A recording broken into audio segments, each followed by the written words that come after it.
Buenas tardes a todos. Eh, eh, Silenciamos los micros hasta que alguien tenga algo que decir, para que así no metan ruido de fondo, y el que quiera, pues que active la cámara o no, a su elección.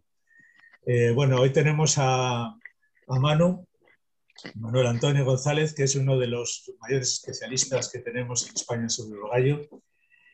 Y bueno, no la cara de sorprendido, se lo merece bastante. Además, lo ha plasmado con gran mérito en algún documental que otro, como en el Secreto del Bosque.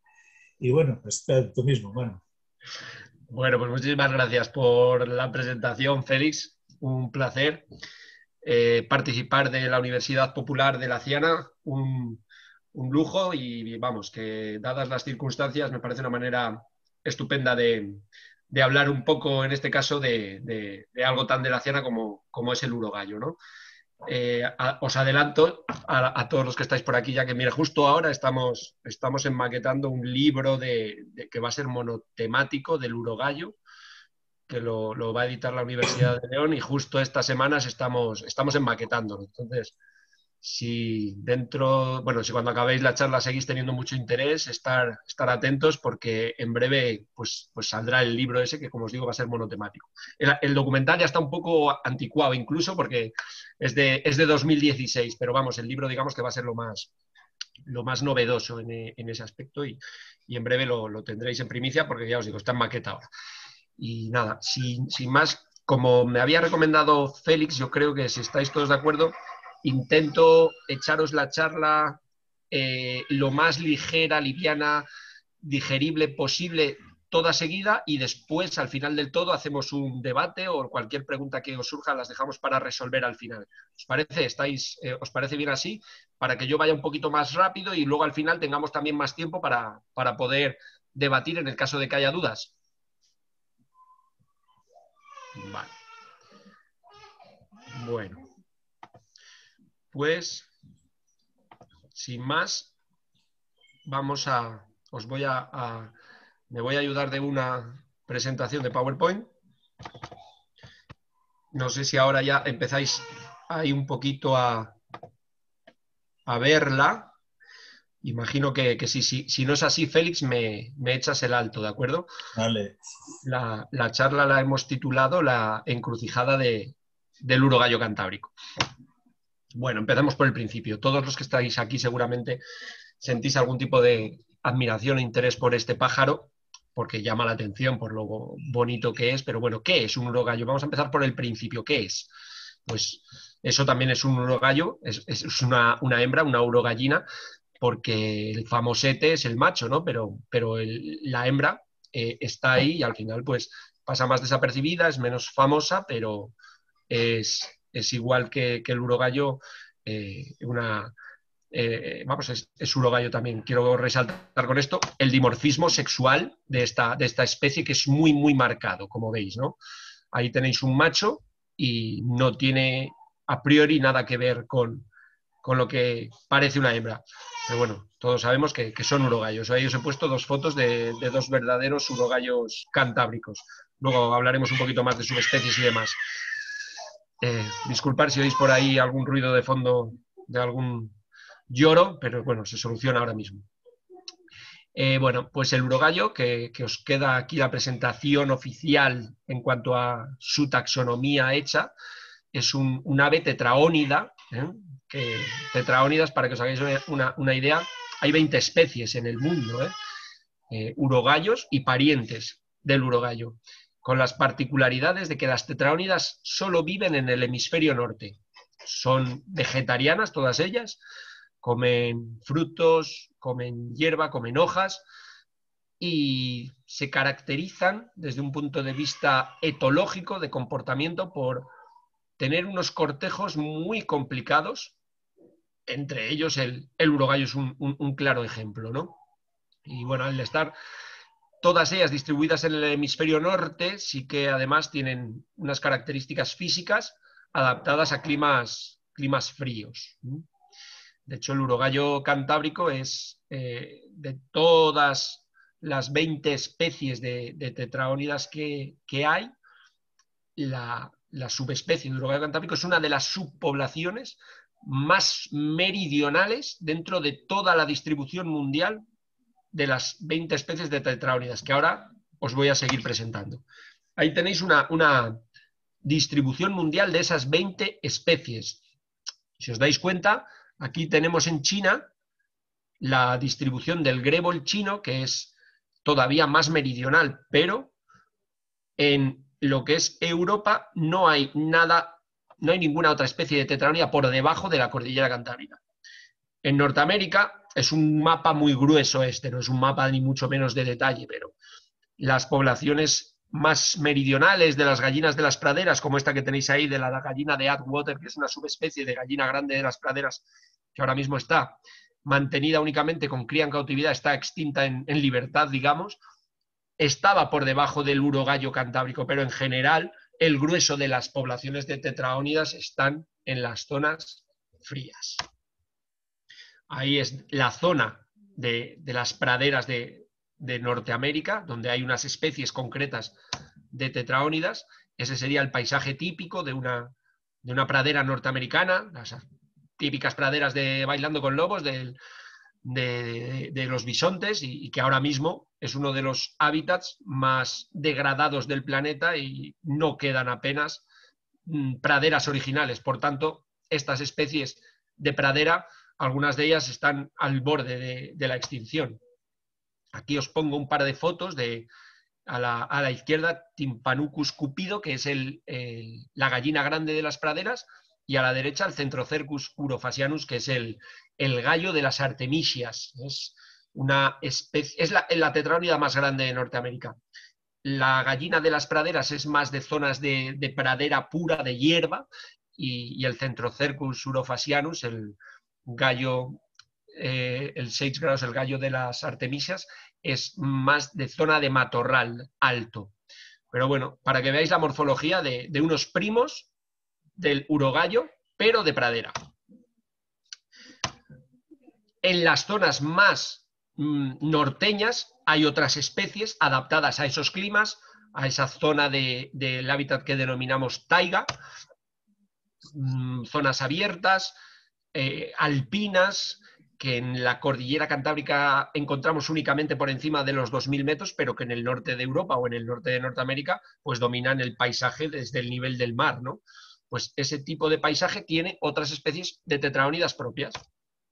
Como veis aquí, pues aquí tenéis a la derecha un lagópodo escocés y a la izquierda una perdiz nival, que son especies típicas del paisaje alpino, del matorral alpino. Y en el medio, en esa franja del medio, donde están los grandes bosques, tanto de coníferas como de caducifolios, pues hay otras especies de tetraónidas primas del urogallo, características de esos lugares. Una especie típica de las zonas forestales, y encima es de las tetraónidas más pequeñas, son los gréboles. A la izquierda tenéis el grébol chino, que es ese que estaba por el sur en la distribución mundial de las tetraónidas, y, perdón, a la izquierda el grébol común y a la derecha el grébol chino, lo tenéis, ¿vale? Son pequeñitos y muy dependientes de las zonas más densas del bosque, del interior del bosque. Son aves muy, muy, muy forestales, son primos del urogallo, pequeñitos y muy dependientes del bosque. Y luego están los urogallos propiamente dichos, ¿no? De los cuales hay dos especies en el mundo. A la izquierda tenéis el del pico blanco, que es nuestro urogallo, el urogallo común o urogallo occidental, y a la derecha tenéis el urogallo piquinegro, que es el urogallo típico de la parte más oriental de Siberia, Kamchatka y todo ese Far East, el este lejano que nos queda justo en el otro lado del mundo, ¿no? Y son las dos especies que hay, son especies diferenciadas, tienen un canto diferenciado, tienen un cortejo diferenciado, pero hay una zona de solapamiento en el lago Baikal donde las dos especies se hibridan con relativa normalidad, ¿no? Sería una zona donde a la larga puede surgir una nueva especie, porque además dan descendientes fértiles, ¿no? Ahora vamos a ir hablando dentro de lo que es la especie urogallo occidental o urogallo común, que es el del pico blanco, el que nos interesa, el que tenemos en España y el que tenemos en la Ciana. Vamos a ir hablando en concreto de esa subespecie. Pero bueno, ahí, en este mapa, os dejo ahora la distribución de ese urogallo, ¿vale? Del Tetra urogallus, urogallo común o urogallo occidental, como lo queráis denominar. Y más o menos todos lo conocemos, ¿no? Y al final, pues ahora con todo lo que hay en vídeos y en documentales y demás, poner un cortejo en fotos me parece un poco arriesgado. Entonces lo voy a pasar muy, muy, muy rápido. Os voy a explicar cómo funciona el cortejo del urogallo y tenéis infinidad de vídeos. De hecho, luego, si queréis ver el documental ese que hicimos en 2016, que está íntegramente grabado en la Cordillera Cantábrica y que fundamentalmente está grabado en la Ciana, pues os paso el enlace y lo podéis ver.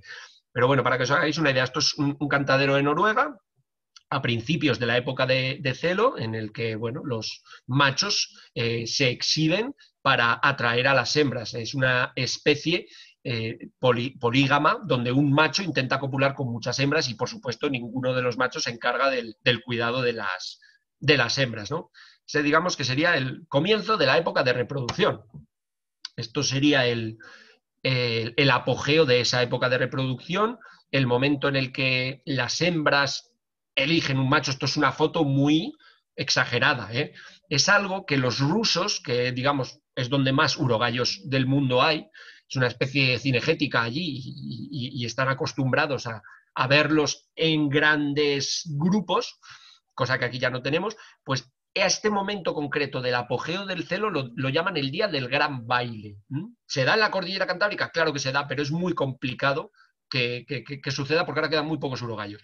El día del gran baile es un día en el que los machos se toleran un día o dos durante la época de reproducción en primavera, en mayo, abril, en el que los machos se toleran muy cerca unos de otros, como podéis ver ahí, están a unos metros, esto es en Noruega. Y las hembras eligen al que más le ha gustado, que como podéis ver es el de la izquierda, se van todos con el de la izquierda. Y si os dais cuenta, los gallos de la derecha, los machos, los urogallos machos, tienen la cola destrozada de que ha habido anteriormente peleas y el ganador, el vencedor, ha sido el de la izquierda. Pues ese es el día del gran baile. En ruso no lo sé decir, pero los rusos tienen una palabra para este momento del cortejo del urogallo. Y claro, en el cortejo del urogallo pues también hay peleas entre machos en los que se miden fuerzas para al final llegar al objetivo final de cualquier cortejo, ¿no? Que es la reproducción. El macho copula con la hembra y la hembra se va a su lugar en el monte apartado, olvidándose del macho, a poner su nido, incubar durante 23, 25 días y sacar adelante, si tiene suerte, una pollada, ¿de acuerdo? Los pollitos recién nacidos tienen ese aspecto, más o menos. A los 15 días, 3 semanas, empiezan a emplumar y ya se les puede empezar a diferenciar cuál va a ser macho y cuál va a ser hembra. ¿Os dais cuenta, no? Pluma oscura, negruzcos, machos, y plumas rojizas van a ser hembras. Aquí tenemos una pollada con 5 machos y otras tantas hembras, ya está bien, son 10. Es una foto de un centro de cría en cautividad de los años 70 en Alemania, o sea que esto no es muy común en el campo. Y bueno, en otoño llega, esa foto que os puse de los pollitos es el final del verano, más o menos, mediados final del verano, y en otoño llega la época de la muda en la que los urogallos cambian completamente su plumaje por un plumaje nuevo, y en este momento pues eligen zonas muy tranquilas del bosque donde no tengan mucho lío de predación ni tengan que moverse mucho, que tengan agua, comida y tranquilidad para poder mudar con calma, porque en ese proceso de muda pierden un poquito no dejan de volar, pueden seguir volando perfectamente, pero vuelan peor, entonces prefieren estar en zonas tranquilas. Bueno, y luego llega el invierno, ¿no? El invierno, que en el norte de Europa a lo mejor es más duro que aquí, pero bueno, también tiene su cosa algunas veces aquí, ¿no? Y se han adaptado casi todas las tetraónidas que tienen que lidiar con grandes nevadas a excavar agujeros en la nieve. Es impresionante, pero así lo hacen. Y cuando hay nevadas enormes, pueden dormir en una cueva, en un iglú, literalmente, que ellos excavan y por la mañana salen volando del suelo. Se ha detectado en la cordillera Cantábrica, sí, hay alguna foto de los años 80 en picos de Europa de una nevada grande de un agujero de urogallo. Sí que es verdad que ahora es muy complicado detectar algo así porque además ya no nieva tanto, ¿no? Y con los pocos urogallos que hay. Pero bueno, es una adaptación al invierno. Son capaces de dormir enterrados en nieve. Entonces, con esa distribución, los urogallos a nivel global como especie están amenazados. Pues no, no, a nivel mundial, con ese pedazo de distribución que os he enseñado al principio, que va desde el lago Baikal hasta la cordillera Cantábrica, pues no, no están amenazados, pero sí que es verdad que hay muchísimas poblaciones locales, como es nuestro caso, que están amenazadas, amenazadísimas, ¿no? En Rusia se sigue cazando y si vosotros sois cazadores y os gusta coleccionar trofeos de aves para disecar, pues podéis pagar 3.000 euros e ir a Rusia y matar un urogallo, entre comillas, sin mayor problema. Es una especie, como os digo, cinegética allí. Pero, en general, en las zonas humanizadas, la cosa está para abajo, para abajo, para abajo. Incluso en Finlandia, fijaros, Finlandia, que tenía unas poblaciones enormes de urogallo, ya empieza a estar la cosa, está catalogado como vulnerable, que es la primera categoría de amenaza, ¿vale? Entonces, más allá de esas taigas siberianas y de esas taigas rusas inmensas, esos bosques tremendos del norte de Europa, el resto de poblaciones va para abajo. Ahí tenéis ese grueso de la distribución del urogallo en Eurasia, donde viven en bosques de coníferas, y luego tenemos esta población periférica que nos toca, que es la de la cordillera Cantábrica, donde, además de vivir muy al sur, vive en bosques caducifolios como el que podéis ver en la foto, que es un abedular de la ciana, ¿vale? Entonces cambia mucho la manera de vivir de los urogallos del norte de Europa, de los urogallos rusos, de los urogallos escandinavos, con nuestra población periférica en el límite sur de su distribución, que es la de la cordillera Cantábrica, donde está adaptado a lo que veis, a ese tipo de bosques que son muy distintos de los de la taiga. Entonces, centrémonos en nuestra subespecie, nuestra subpoblación de urogallos cantábricos. Es la misma especie, es Tetraurogallus, pero es una subespecie diferente dentro de los perros. Hay diferentes razas de perros, todos son perros, pues con el urogallo pasa lo mismo, todos son urogallos, los rusos son urogallos, los cantábricos son urogallos, pero estos de aquí son la subespecie cantábrica adaptada a vivir en bosques cantábricos, que ¿qué bosques son los que quedan en la cordillera dominantemente ahora mismo? Pues robledales, abedulares y hayedos. Dentro de los robledales, pues encontramos robles de Quercus robur o robles de Melojar, más mediterráneos. Estos otros más adaptados a clima más frío, pero dos especies de robles, en los dos habitaba el urogallo cantábrico. Son bosques caducifolios. Imaginaros lo que esto supone, ¿no?, para una especie que come hojas, fundamentalmente, porque en invierno en un pinar hay acículas, pero en invierno en un bosque cantábrico no hay hojas. Entonces, bueno, pues es una población particular, especial, adaptada a lo que hay aquí. Estos bosques llevan aquí desde hace 12.000 años dominando, entonces no es una adaptación de ahora, es una adaptación de miles de años y él, la subespecie, tras tantos años viviendo en este tipo de bosques, se ha adaptado y está adaptada a vivir a eso. Entonces, bueno, tenemos los urogallos del resto de Europa, del resto de su distribución, y tenemos los urogallos cantábricos, que son, entre comillas, los más raritos, los más especiales, los más diferenciados. Son los que utilizan más el recurso del sotobosque.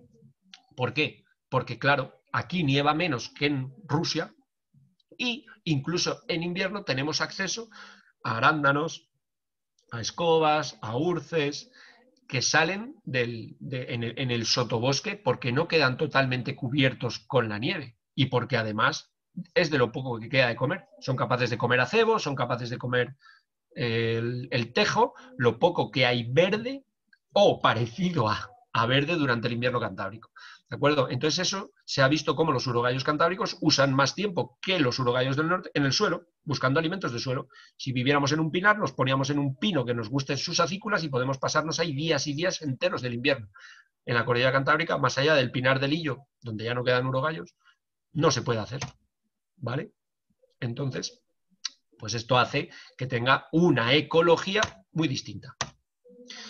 ¿Consume el arándano? Por supuesto que sí, al igual que en el resto de poblaciones del norte, pero el arándano en la cordillera cantábrica es muy consumido en invierno. ¿Y qué come del arándano en invierno si no tiene hojas, si no tiene frutos? Pues come los tallos, que es pura madera, pues se los come, ¿vale? Entonces, bueno, con esto, una breve, que me he alargado más de lo que debía, presentación de quién es el urogallo cantábrico. Y ahora pasamos a hablar un poco de cifras, que al final es lo que queríamos, en lo que queríamos focalizar la charla.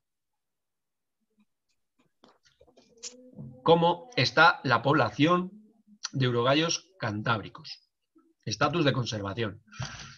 Pues mirar, el mapa de... Es que, bueno, es un mapa muy significativo, ¿no?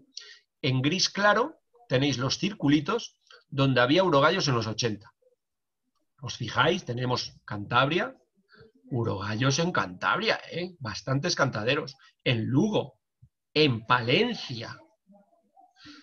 Y en 2000, 2001, los cantaderos que veis en negro únicamente. Ya empezaba la cosa a quedarse concentrada en la Ciana de Gaña Muniellos y algo, no mucho, en la montaña oriental leonesa y Redes.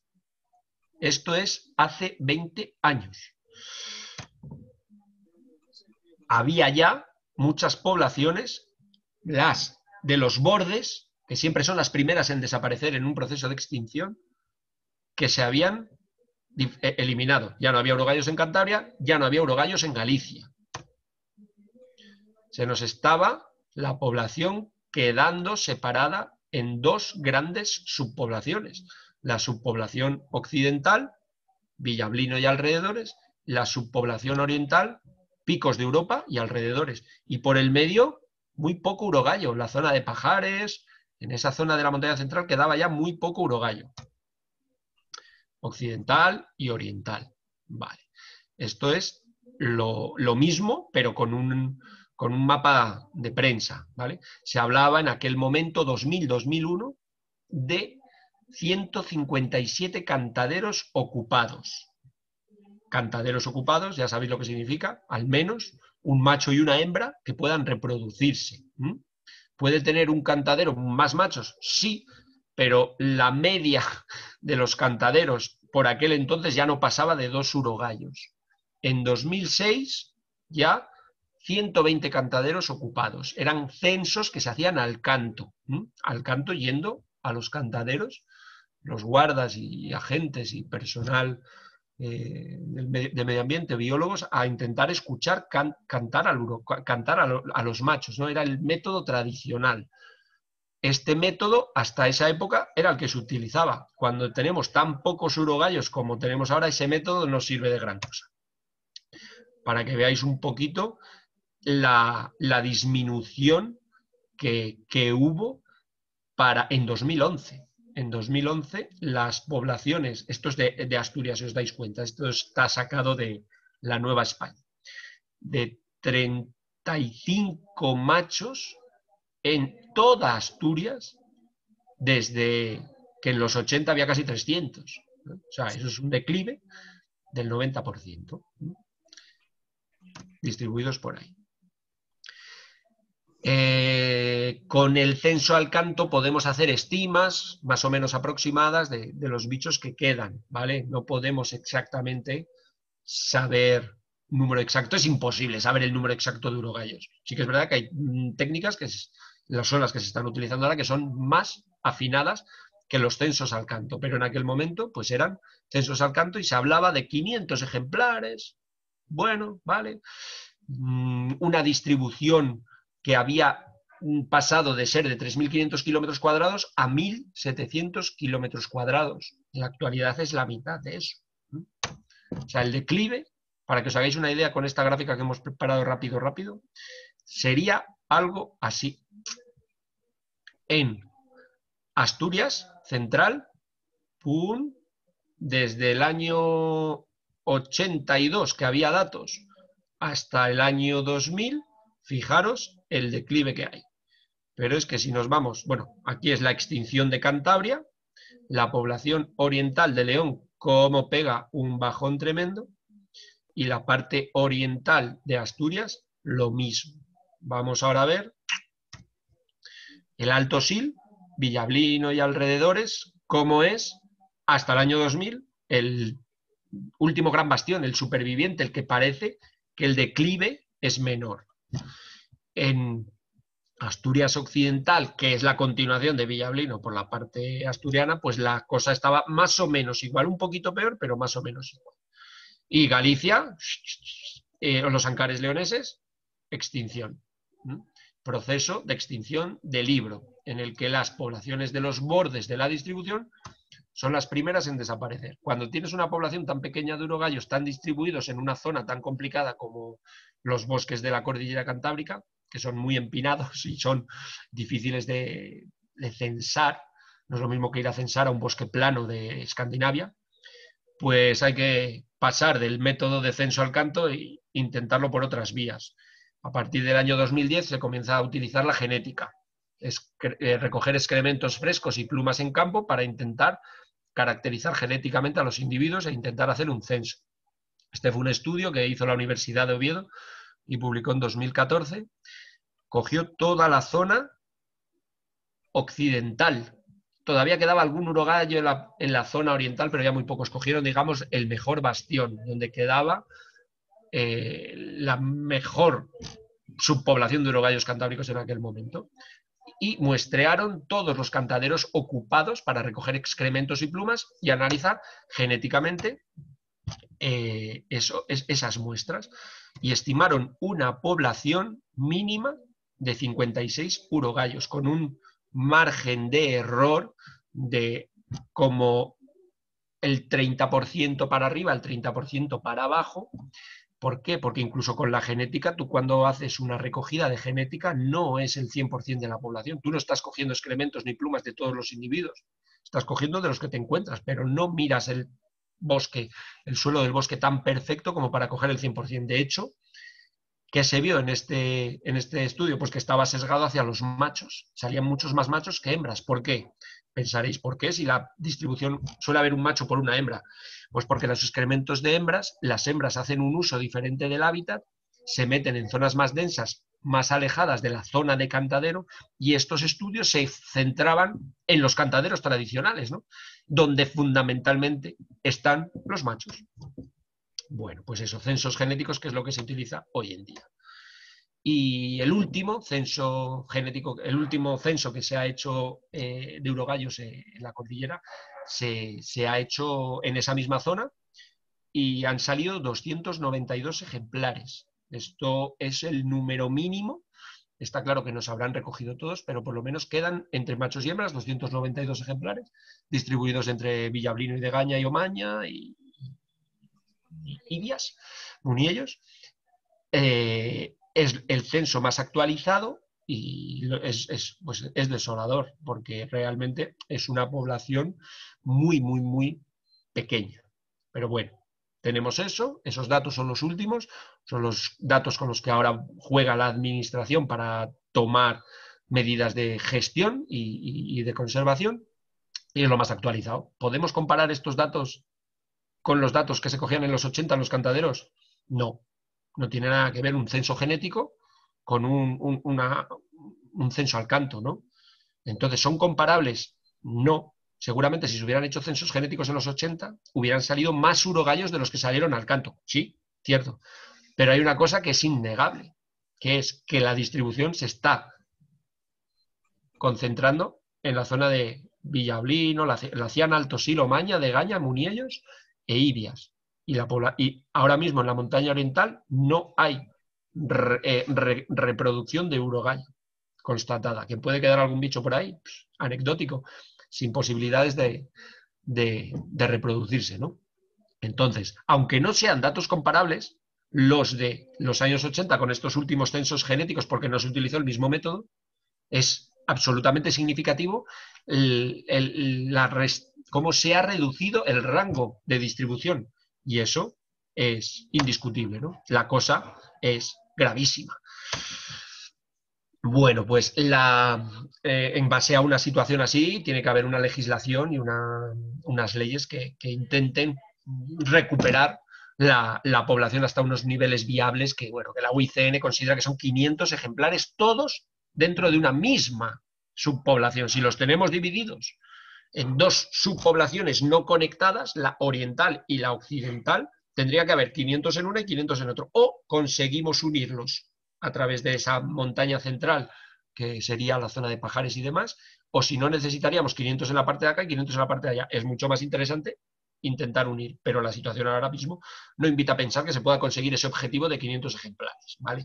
En un corto plazo. La situación pues ha ido subiendo en categorías de amenaza desde que en 2005 se cataloga en peligro de extinción hasta que en 2018 se cataloga como en peligro crítico. Para que os hagáis una idea, peligro crítico es el previo a extinguirse total. El lince ibérico estaba en peligro crítico cuando estuvo al borde de la extinción y ahora ha salido de esa categoría y está en peligro de extinción.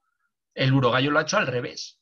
El urogallo estaba en peligro de extinción y ha pasado a estar en peligro crítico. Es el previo a la extinción. ¿Por qué? ¿Sabemos por qué? ¿Sí? ¿No? ¿Cómo está la cosa? Bueno, pues hay muchísimos datos al respecto. Se ha visto cómo los primeros cantaderos en quedarse abandonados, las primeras zonas en desaparecer los urogallos, eran los bosques, los parches forestales más pequeños, los más bajos en altura, los más cercanos a carreteras, los más cercanos a pueblos. La fragmentación es un factor de abandono de cantaderos. Esta foto os la pongo para que veáis una zona fragmentada y una zona sin fragmentar. ¿De dónde va a haber desaparecido el urogallo? De aquí. Primero, no quiere decir que no haya desaparecido de aquí, pero en un proceso de extinción desaparecerá primero del hábitat de peor calidad, ¿vale?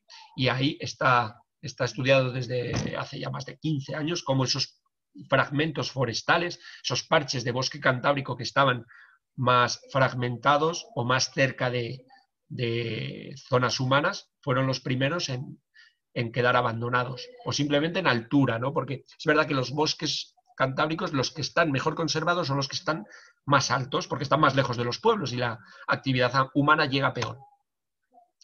Entonces, ¿dónde quedaría en el caso de que quedara urogallos? En el grande, en el parche grande.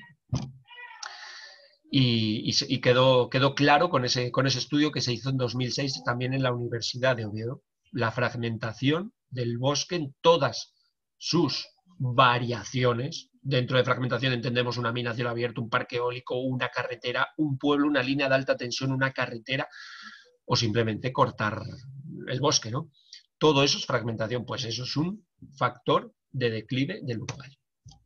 Y como os digo, los bosques más bajos, los más cercanos al nivel del mar, que ahora ya no tenemos urogallos cercanos al nivel del mar, los había en los años 50 en la Sierra del Sueve, muy cerca del mar, pero eso ya pasó a la historia, claramente. Se han ido acantonando en los bosques más altos, mejor conservados, porque además los bosques más altos eran los parches más grandes, ¿de acuerdo? Se han ido subiendo en altura. Encontrar ahora un cantadero ocupado a 1.200 metros es complicado, ahora tienen que estar a 1.600. En los años 50 se cazaban muchos urogallos a 1.200 metros de altura. Y bueno, pues como os decía, como os he ido comentando, es un patrón de declive, de extinción del libro, ¿no? del libro de biología de la conservación, en el que en un escenario de extinción se van extinguiendo de los bordes y se quedan acantonados en las mejores zonas, que son las zonas del centro de esas subpoblaciones, ¿vale? ¿Y por qué? Se podría seguir hablando de la fragmentación hasta el infinito, pero ahora os voy a dar unas nociones un poco rápidas y por encima para que entendáis qué más le da al urogallo que el bosque sea un poco más grande, un poco más pequeño, ¿no? Aunque tenga para comer, no, la cosa es más compleja de lo que a priori parece. Ahí tenéis el ejemplo de la mina de Cerreda y al lado de Villablino, y eso es un ejemplo claro de fragmentación, ¿no? Si antes el bosque llegaba hasta arriba y ahora no, pues ahí hay menos hábitat, más molestias, pero es que esto modifica el funcionamiento de todo el ecosistema forestal. ¿Vale? La productividad, que es el número de crías que sacan las hembras por año, para que nos fuera bien, tendría que ser una productividad de un pollo por hembra por año. Perdonad, que creo que estáis oyendo a lo mejor algún chillido por ahí. Espero que se controle. En la cordillera la media está en torno a 0,5, 0,6, 0,7 los años buenos, y eso significa que la población va para abajo. Es decir, se están reproduciendo mal. ¿Por qué? Por un lado, porque la calidad del bosque no será la adecuada, por eso de la fragmentación, pero además puede haber factores genéticos, claro que sí. Y ahora invita a pensar que hay una endogamia que hace que las tasas de reproducción de los urogallos cantábricos sean más bajas. Se hicieron censos de productividad de hembras con pollos en los años del 97 al 2007, y había algún año bueno, como podéis ver, había el 99, el 2003, el 2006, pues eran años que daban para mantener la población quieta, estable. Pero claro, es que no había ningún año en el que la población aumentara. Y si la tendencia es a que la mayoría de los años es a la baja y los años buenos es al estacionamiento, la cosa va para abajo. Con una productividad, como os muestra esa gráfica de hembras con pollos, el declive sigue. A pesar de que en el 99 haya habido un año decente, al año siguiente fue dramático. Eso, la población de urogallos sigue para abajo, sigue en picado, no hay renovación, no hay nuevos jóvenes que suplan a los bichos viejos que la van palmando. Entonces, bueno, a nivel local la cosa es dramática, ¿sí? O sea, a nivel cordillera cantábrica la cosa es dramática. ¿Tenemos que verlo solo a nivel local o tenemos que mirar al urogallo como que quedan muchos en Rusia? Pues cada uno que se saque sus conclusiones al final de la charla, ¿no? Pero está claro que además puede haber más factores. ¿El cambio climático puede estar influyendo en la productividad de las hembras? Claro que sí, porque no lo sabemos por qué mecanismos todavía, porque no se estudian este tipo de cosas en la cordillera cantábrica en plan serio. Aquí somos más de criar en cautividad, luego hablaremos de eso, pero el cambio climático, con sus variaciones en la precipitación, en primavera o en verano, cuando los pollos necesitan que haya muchísimo alimento en forma de artrópodos para crecer, si ahí está cambiando el régimen de lluvias y consecuentemente está cambiando la productividad de artrópodos del sotobosque, pues los pollos no van a tener que comer, ¿no? Entonces, ¿puede cambiar? Claro, pero es que además el cambio climático puede afectar a la planta fundamental del urogallo, que es el arándano, a la productividad de frutos, a el crecimiento del arándano, y eso sí que se está estudiando desde algunas áreas de ecología de las universidades de León y de Oviedo, y sí que se está viendo que el cambio climático está afectando a la productividad de arándano muchísimo.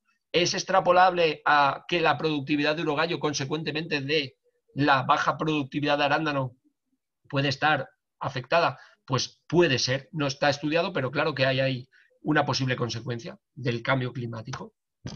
Cambio global, vamos a llamarlo como gustéis, pero bueno, cambio global. Ahí, bueno, una foto del Valle de la Ciana con los bosques, con los últimos bosques urogalleros de toda la cordillera cantábrica, y un estudio de Quevedo, de la Universidad de Oviedo, en el que se vio cómo esa fragmentación ha dejado acantonados a los urogallos en los bosques más extensos, lo que os decía antes, menos fragmentados y más aislados de cualquier zona humanizada. ¿Dónde están esos bosques? En rojo, ahí los vamos a llamar hábitats de alta calidad, pues en esas zonas.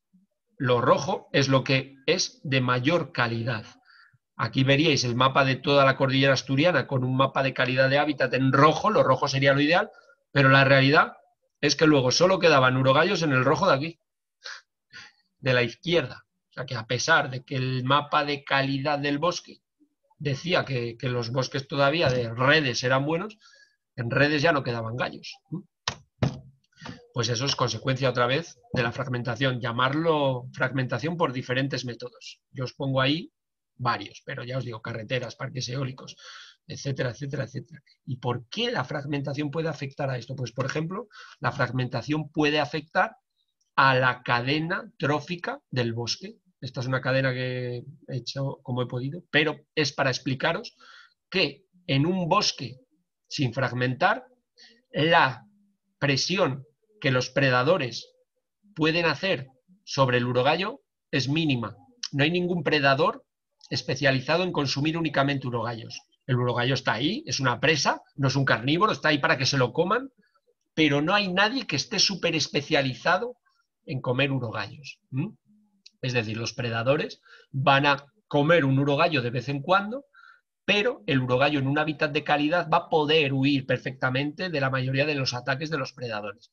Pero se ha visto cómo en las zonas con borde donde acaba el bosque, los predadores son más eficaces cazando urogallos. ¿Qué significa esto? Que si hay más borde forestal, hay más predación sobre los urogallos. Está afectada toda la cadena trófica y a los predadores les resulta más cómodo, más fácil cazar un urogallo en un bosque pequeño donde el borde del bosque es enorme que en un bosque inmenso donde el urogallo se defiende, entre comillas, sabe escapar mucho mejor, ¿no? Entonces, fijaros lo complejo que es algo como tan sencillo como parece la fragmentación del bosque. ¿Por qué? Bueno, pues porque cambia la cadena trófica de todo el bosque y hace que haya más predación sobre el urogallo, ¿vale? Entonces, la fragmentación del bosque en el fondo es una causa ecológica básica que está ahí de fondo, que hace que todo lo demás, entre comillas, se altere en contra de el urogallo. El asunto que os comentaba antes del cuello genético que sufre actualmente el urogallo, se cree, no está demostrado, pero todo invita a pensar, y los estudios que está realizando la Universidad de Oviedo invita a pensar que la caza legal que se hizo durante el siglo XX mató fundamentalmente a los machos reproductores y consecuencia de esa caza hubo un cuello de botella tremendo, un cuello genético que estamos pagando ahora también. Si era poco lo de la fragmentación del bosque, le sumas la consecuencia genética de aquella caza masiva. Se mataban los gallos, como podéis ver en esa foto, de un ministro franquista con sus hijos, con 5 urogallos cazados en Liébana. 5 urogallos en Líbana, de aquella a lo mejor había 25 urogallos en Líbana. Si matas 5, imagínate. Las hembras, antes de reproducirse con un gallo joven o que no les guste, no se reproducen. No es tan sencillo como, joder, que copulen con un pollo joven. Pues no, son exquisitas.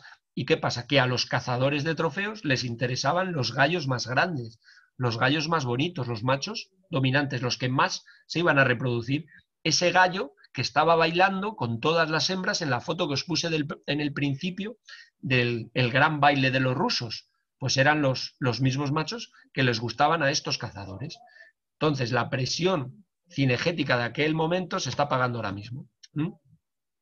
Y se ha visto cómo el número de gallos que se disparó, que se mató, este es el estudio que os comentaba antes, los urogallos cazados en primavera en 3 áreas del occidente de la cordillera cantábrica, y cómo la presión cinegética aumentó muchísimo en los años 50, 60 y luego fue bajando. ¿Pero por qué fue bajando? Es que ya no quedaban gallos.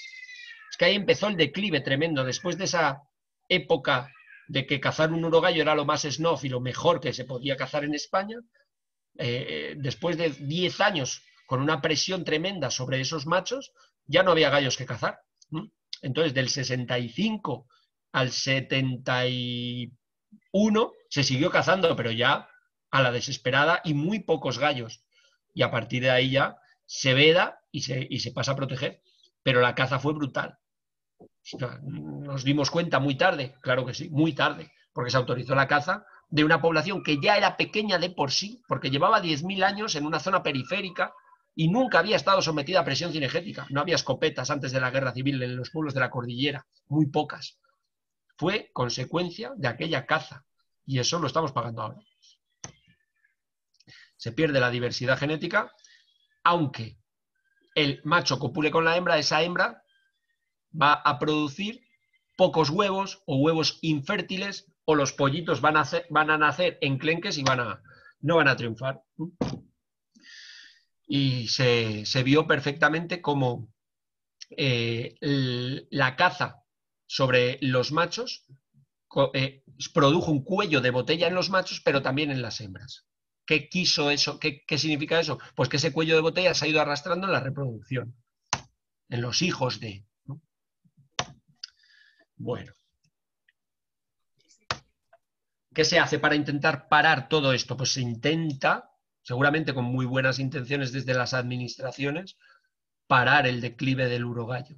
Como os digo, no es fácil en absoluto y las acciones que se están tomando son fundamentalmente la conservación ex situ, que es la cría en cautividad, pero se ha visto cómo la cría en cautividad no funciona. La cría en cautividad, como mucho, te sirve para tener urogallos en cautividad, un stock genético en cautividad, pero esos urogallos en el medio natural no son capaces de reproducirse y asentar población.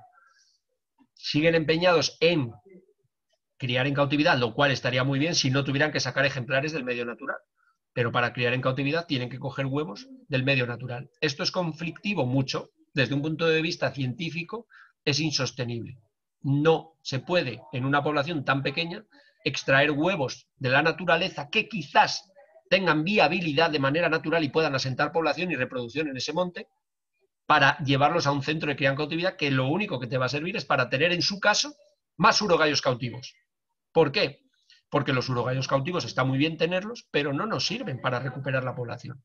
Y ahora, después de un proyecto de 7 millones de euros, Life Urogallo Cantábrico, que ha sido un absoluto fracaso, no ha conseguido los objetivos que se propuso, ni mucho menos, que era parar el declive, y que fundamentalmente invirtió la mitad del presupuesto en la cría en cautividad, ahora se vuelve a meter 4 millones de euros para eso mismo. Discutible, mucho. Que lo hacen con buena intención, con mala intención, eso nadie lo discute, por supuesto que no, pero desde la comunidad científica se ha explicado por activa y por pasiva que el precipicio está ahí y no han querido recular, no han querido ir para atrás, han querido saltar al precipicio y la cosa es muy, muy, muy delicada. Van a seguir intentando criar en cautividad y ojalá lo consigan, porque hasta ahora el centro de cría en cautividad de Asturias ni siquiera consigue sacar pollos adelante para dejarlos en cautividad. Las productividades son irrisorias, o sea, cría más, para que os hagáis una idea, un aficionado holandés que tiene en su casa del pueblo 4 parejas de urogallo, cría más que el centro de cría en cautividad de Sobrescobio. Es decir, estamos haciendo algo, pero es que lo estamos haciendo muy, muy, muy mal. Ni siquiera estamos consiguiendo urogallos cautivos para dejar en cautividad o para tener un stock genético y soltar 100 y a ver si uno sobrevive, ¿no? Ni siquiera eso está saliendo bien. Ahora se le va a dar otro impulso y ojalá por lo menos con lo que hay en cautividad se aumente la población cautiva, pero hasta ahora ni siquiera eso. Como sabéis, en León se están adaptando ahora en Valsemana unas instalaciones que van a mejorar mucho a las instalaciones que hay en Sobrescobio en Asturias y se verá, pero hasta ahora ha sido pues una acción de la administración sin el aval científico o con un aval pseudocientífico que ellos han manipulado de alguna manera, porque todos los científicos que publican artículos de Urogallo, que son más o menos los que hemos visto y utilizado en esta charla, a esos no les han preguntado, no han preguntado a esos. Ellos han decidido a quiénes preguntan o a quiénes no preguntan.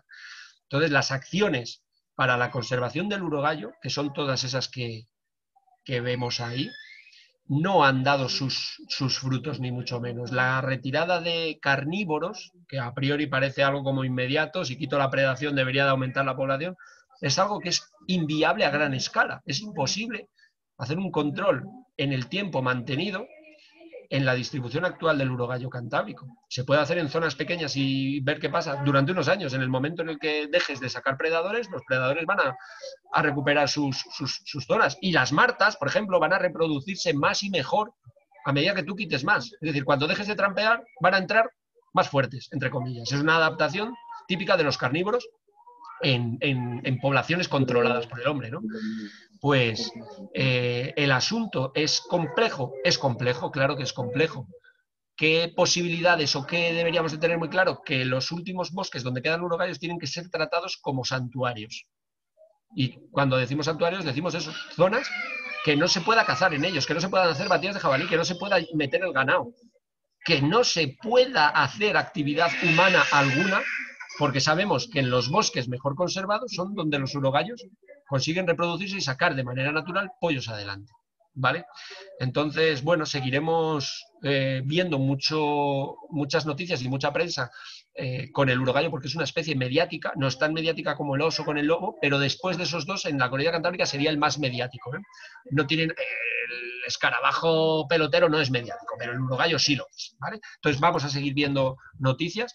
Tenemos que tener muy claro eso, que muchas veces las medidas que vende la administración y las que nos sacan en prensa no tienen ninguna base científica, ¿de acuerdo? Incluso pueden ser contraproducentes, como han sido a veces la extracción de huevos o el desbroce de zonas de matorral por encima de un cantadero ocupado, etc. Entonces es un asunto delicado y que no gusta cuando yo lo digo a nadie de la administración, ¿no? Pero creo que en una charla de Villablino, donde la gente que quiere saber de lo que pasa con sus urogallos, tienen que saberlo, ¿de acuerdo? Esto es un ejemplo de algunas de las medidas de conservación que se han hecho dentro de SELAE. Eso es contraproducente, ¿eh? Eso no va a aumentar la población de urogallos, ni mucho menos, sino que más bien puede incluso molestar o hacer que los urogallos que pudieran estar cerca se piren a otras zonas o que los predadores sean más eficaces en esas zonas borde despejadas que les ha dejado ahora la retroaraña, ¿no? Sí que es verdad que son acciones que contratan gente, por supuesto que sí, y que dejan dinero en la zona, por supuesto que sí, pero no los llamemos medidas de conservación del urogallo, que no lo son, ¿vale? No lo son. Centro de cría en cautividad de Sobrescobio. Digo, un criador holandés en su casa de pueblo saca más urogallos que este centro de cría en cautividad. A ver si mejoran las instalaciones y consiguen algo más. Porque criarlos en cautividad no es difícil, se ha hecho cientos de veces en Europa, pero no sirve para asentar población cautiva. Lo ideal sería traslocar ejemplares, pero no podemos traslocarlos porque no tenemos de dónde sacar urogallos cantábricos. Si nos quedamos sin urogallos cantábricos, pues habrá que ir a los genéticamente más cercanos, que son los de Pirineos y de Balcanes, pero eso es harina de otro costal. La comunidad con la que vive el urogallo es una comunidad compleja en el que hay predadores, hay herbívoros y el funcionamiento de ese bosque no nos necesita. Necesita que los dejemos tranquilos, que los tratemos como un santuario y ellos mismos se van a equilibrar y no vamos a necesitar hacer... Perdón. Sí, nada más. Con esto quería, nada, que quizás se me está alargando un poquito, vaya lío que tenemos ahí con el peque, y lo dicho, que una extinción local a nivel mundial, a nivel urogallo, si se extingue el urogallo cantábrico, ¿qué pasa? Nada, no pasa nada. O sea, a nivel especie, el bosque no va a cambiar lo más mínimo, porque no es una especie clave, no es el lobo que modifica toda la cadena trófica que hay debajo de él. Si se acaba el urogallo cantábrico, no pasaría nada en términos ecológicos, pero en términos sociológicos, yo creo que sí, que perderíamos muchísimo, ¿no? Que perderíamos parte de lo que somos y perdería el bosque ese encanto que tiene. Pero bueno, perdonad que a lo mejor me he extendido un poquito más. Con esto, si os parece, pasamos a las posibles preguntas, si es que las hubiera, Félix. Hola, buenas noches. Sí. Hola, no sé si se me oye. ¿Dejáis de ver ya el PowerPoint? Sí. Sí. Quería ya hacer una pregunta, no sé si me he colado, porque como no he levantado la mano. Vale, soy Daniel. Adelante. Es que se me da muy malo de levantar. Y por lo que estás contando y por lo que ya más o menos los que hemos leído un poquito nos imaginamos, ya no es posible repoblar con urogallo cantábrico. Entonces, la otra posibilidad, que es introducir urogallos o bien pirenaicos o bien de Europa del Este, ¿cómo crees tú, como experto, que esos urogallos, que muchos de ellos se han criado o vienen adaptados más al bosque de pinares, cómo se podrían adaptar a la cordillera cantábrica? ¿Lo ves viable? A ver, Daniel, yo no sé si se me oye. ¿Me oyes, Daniel?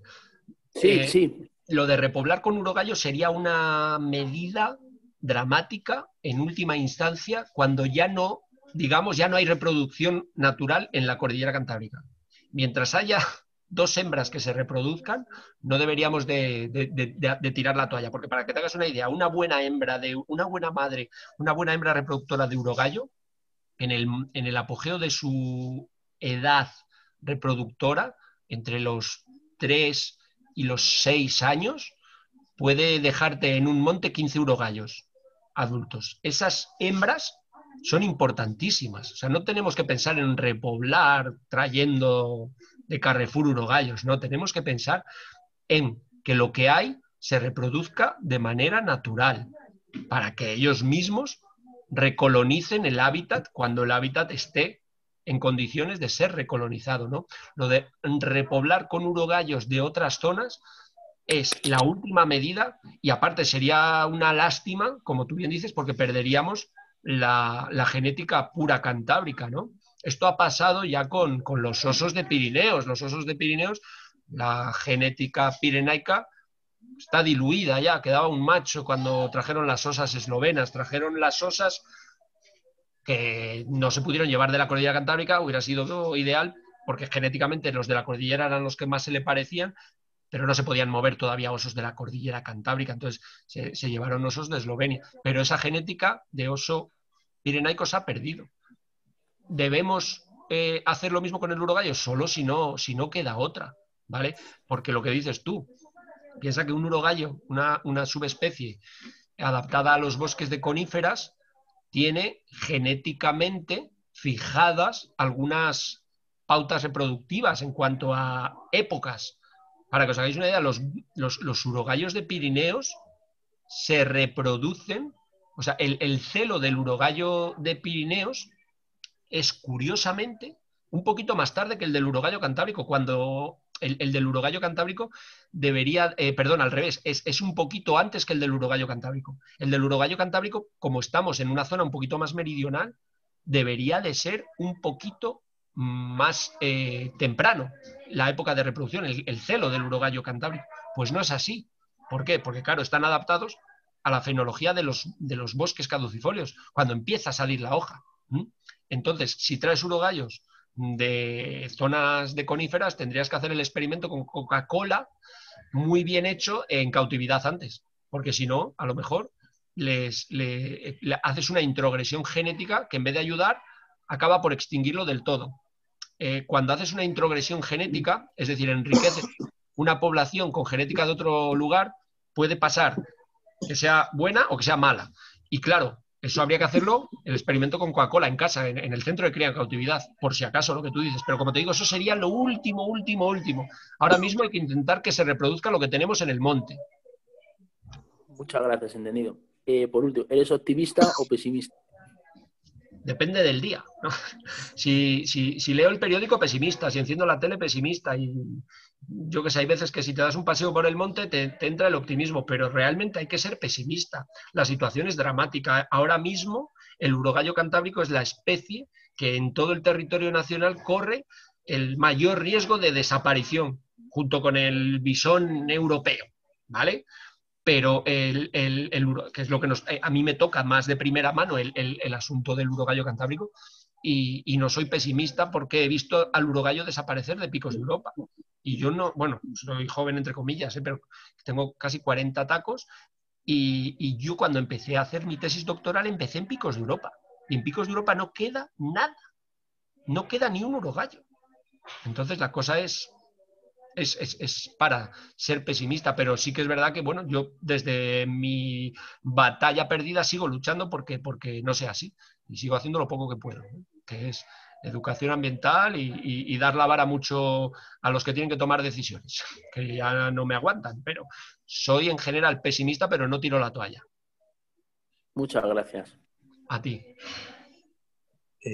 Hay en el chat una pregunta que sigue la misma línea de José Ramón Blanco. ¿Se ha pensado en repoblar aún teniendo en cuenta problemas genéticos que podía producir?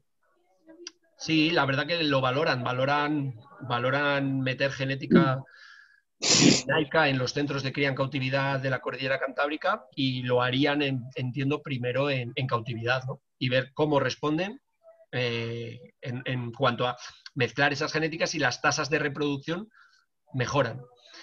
Sí, se valora. No sé hasta qué punto lo van a ejecutar o lo están ejecutando ya, porque es verdad que hay cosas que no se saben, ¿no? Pero se valora traer urogallos pirenaicos.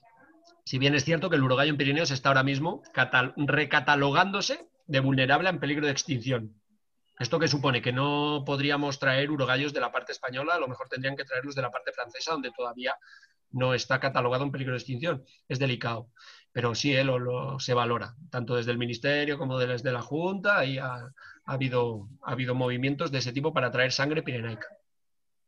Muchas gracias. Bueno, Javier, puedes hacer la pregunta. Hola Manuel y hola a todos. Sí, mira, quería preguntarte dos cosas. La primera, bueno, has hablado un poco de que aquí se ha conservado un poco mejor el urogallo por las condiciones del bosque. Son bosques bastante, entiendo, empinados. Laderas norte no son fáciles de trabajar por la mano del hombre. Y uno de los problemas que entiendo que, por ejemplo, cerca de Cantabria y en otras zonas fue que introdujeron ciertas especies de caza como el venado, que creo que era bastante perjudicial para convivir con el urogallo. Y la segunda pregunta era, ¿qué opinión tienes del cantadero que van a hacer en Caguáis de Arriba? Vale, la primera, no he tocado nada de lo de la herbivoría, porque bueno, sí que metí mucha prisa al final, ¿no? Podía haber hablado un poco de la herbivoría con la última foto del ciervo, y sí que es verdad lo que dices. Los bosques empinados no es que hayan quedado solo en la Ciana, eran los bosques de la cordillera cantábrica en general. Cuando comienza a extinguirse por los bordes. Los bordes en este caso eran Galicia y eran Cantabria. Y es verdad que la población de ciervos en aquel momento estaba en apogeo, pero había ciervos hace 300 años había población de ciervos natural en la cordillera, pero se extinguió a principios del siglo XX o finales del XIX, no recuerdo, perdón. Pero el ciervo, el solo, no es un motivo de extinción del gallo. Digamos que ayuda, cuando perro flaco todos son pulgas, pero el proceso de extinción comenzó por los bordes.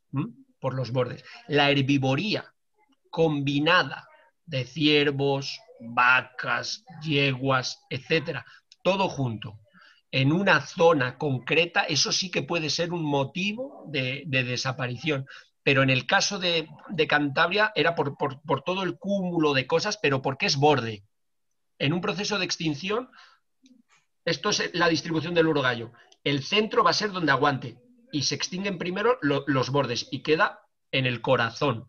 La Ciana, en este caso, pues es verdad que se ha librado porque al ser zona silícea no es tan propicia para los ciervos. Las poblaciones de ciervos en la Ciana no pueden alcanzar las densidades que tiene Cantabria, porque no hay alimento para esos ciervos. Por tanto, hay menos herbivoría. Pero también es verdad que hay menos carga ganadera humana, hay menos vacas. Las cargas ganaderas de Cantabria o de Somiedo, que mira, lo tenéis ahí al lado, y en Somiedo se ha extinguido el urogallo, las cargas ganaderas, eso sí que es herbivoría seria de verdad, combinándolo con ciervos, por supuesto que sí.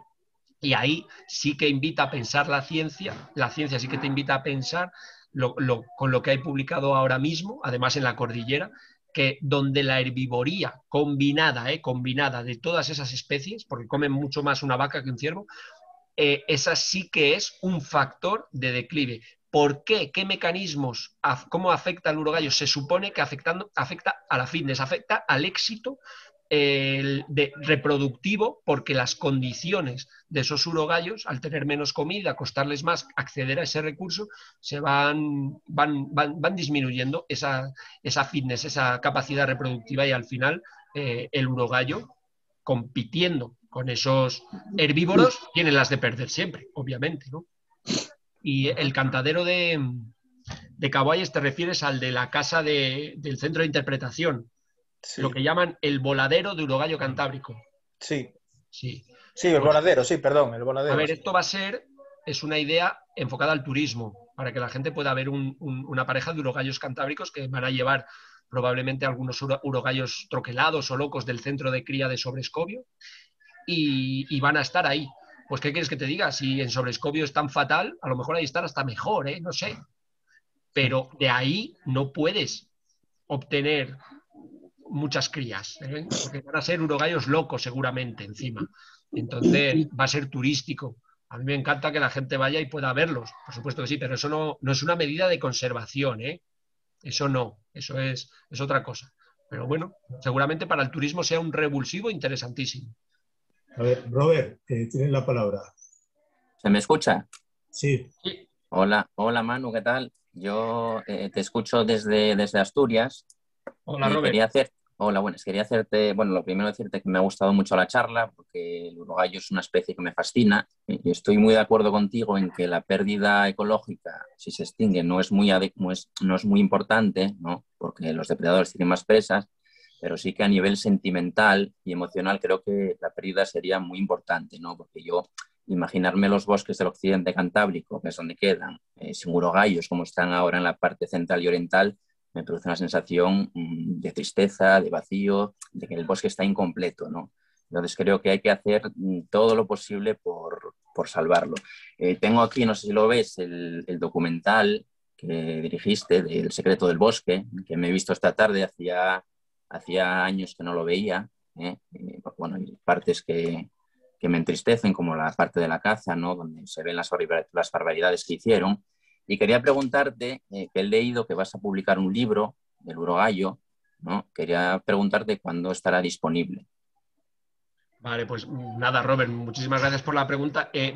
Antes de que se me olvide, sí que comentar a todos los que estéis aquí viendo la charla que el documental lo tenéis en YouTube, en un enlace que os dejo luego, pero bueno, si lo ponéis en YouTube, ponéis Docu Urogallo Cantábrico Más que Pájaros, que es la empresa, pues ahí lo tenéis ese mismo DVD colgado en YouTube para que lo veáis. Es 40 minutos en el que se hace, ya está un poco anticuado porque es de 2016, pero está ahí. Sí. Y la verdad que está muy bien el documental en tanto en cuanto todos los urogallos que salen son de verdad, son urogallos cantábricos. Y esas imágenes, muchas de ellas muy viejas, ya no se pueden tomar, ¿no? Entonces, que ahí hay valor testimonial tremendo. Lo del libro, te cuento, lo del libro, yo soy el coordinador.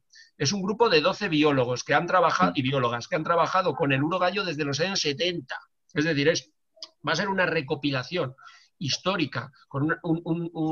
El libro va a estar dividido en parte anecdótica, de las anécdotas de la gente cuando trabajaba con el urogallo, y de la parte científica. Pero yo soy únicamente el coordinador. Escribo mi parte, pero soy el coordinador. La Universidad de León, ya te digo, están maquetándolo. No sé cuánto puede tardar, pero espero que la cosa sea en breve y espero que haya versión en PDF para que se pueda difundir. Y la versión en papel, por supuesto que la harán. No sé todavía ni qué vías de venta van a tener, ni qué van a hacer, pero si nos seguís un poco en las redes, en Más que Pájaros, en el Facebook o en el Instagram, ahí lo voy a ir poniendo. Pero ya te digo, ahora mismo está en maqueta, es que está calentito, calentito. Puede ser 1 mes, 2 meses, 3 meses, pero la cosa está ya. Vale, y ahora dos preguntas, si me permites, referentes al urogallo.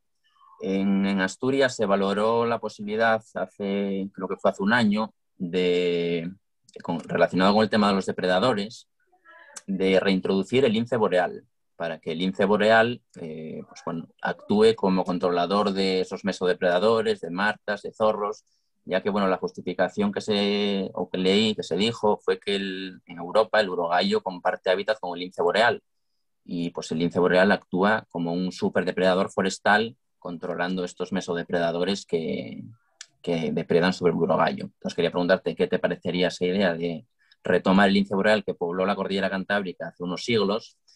Y otra pregunta más personal que te quería hacer es, en la parte oriental quedan urogallos todavía, pero la población no es estable, no cría, quedan unos pocos urogallos. Mi pregunta es si esos urogallos no se podían traslocar a la parte occidental para hacer refrescar un poco la sangre, ¿no? Mezclando estos urogallos cantábricos orientales y occidentales. Supongo que será muy complicado, pero si no se podría intentar, ¿no? Si te traes, pues imagínate, 2 o 3 hembras y 2 o 3 machos que puedan quedar en la parte oriental, pues algo aportaría, ¿no? No sé si es posible.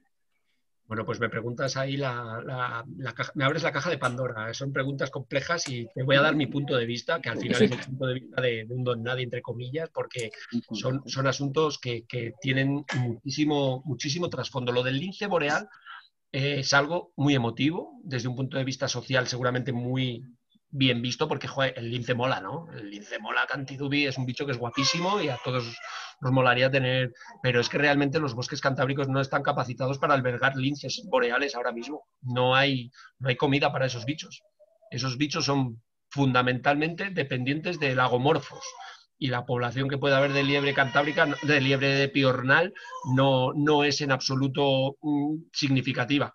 Yo creo que ese proyecto va un poco encaminado a vender una idea romántica de volver a traer linces, pero el lince realmente salvaje y de manera autónoma en la Corrida Cantábrica no lo veo con viabilidad ninguna. En Pirineos lo tendría complicado y Pirineos mantiene todavía unas poblaciones bastante interesantes de 2 especies de liebres y supuestamente el hábitat es mucho mejor.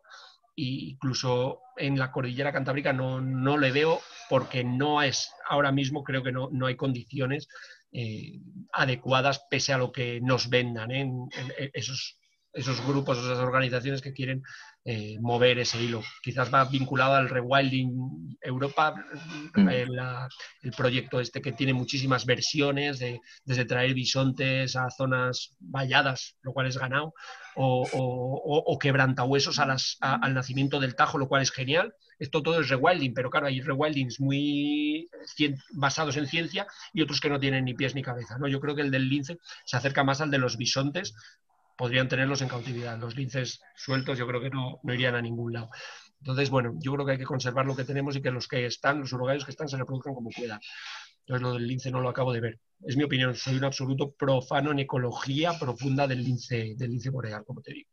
El asunto de traer los pocos que quedan en la zona oriental, mira, en el centro de cría todavía hay algo de sangre oriental, porque se cogió alguna hembra de esas locas y esa genética es brutal, porque tú piensas que la poca genética que queda de la zona oriental enriquecería muchísimo a la occidental. Pero lo poco que hay en el centro es eso, era una gallina loca, ¿te acuerdas de Mansín, que lo mató un perro? Sí, me acuerdo de Mansín. Sí. Claro, pues esa genética es súper interesante, que ahora mismo quedan 4 bichos distribuidos entre redes, picos de Europa, incluso Liébana, son imposibles de coger.